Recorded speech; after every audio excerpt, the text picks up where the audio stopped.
Ngesi Jacob Jr. is my name, and as we promised as Africa Light Television to be bringing you the political updates, the sports and the entertainment.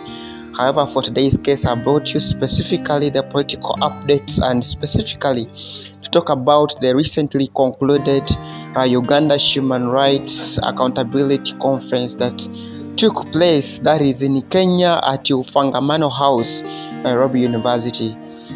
This conference, of course, saw an envoy of the opposition from Uganda led by His Excellency Kyagulanyi Robert Ssentamu, that is the NUP president and former aspirant of the presidential seat here in Uganda.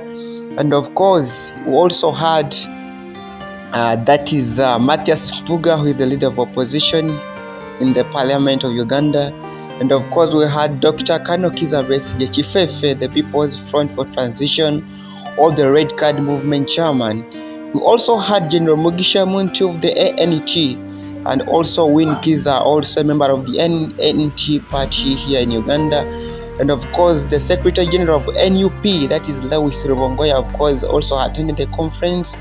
And of course, we had the Kenya's former running mate of Raila Odinga, or the former presidential aspirant or candidate there, Martha Karua.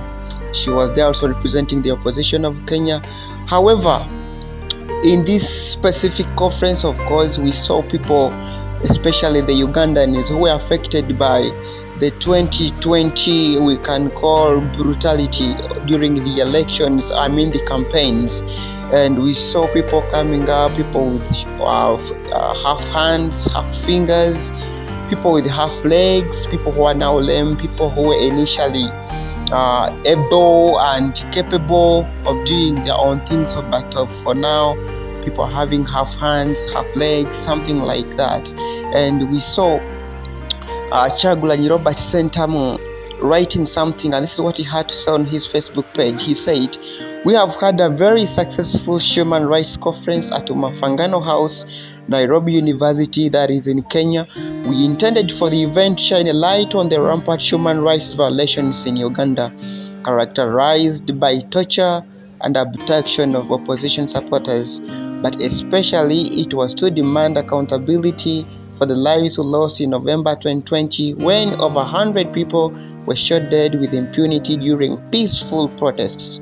I very much thank my fellow leaders in Uganda, especially those from our sister anti-regime camps, for standing up to stand in solidarity with us and to equally share their stories. I also thank civil society actors and activists here in Kenya, as well as the leadership of the Kenya Human Rights Commission, for all the support you have extended to make this event successful. One day we shall wake up to Museveni's dictatorship behind us."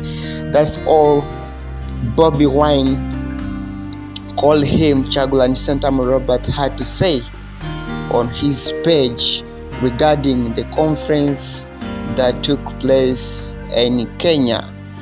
But also, we saw many people crying, relatives of the people who were injured, relatives of the victims of the 2020 campaigns, 2020-2021.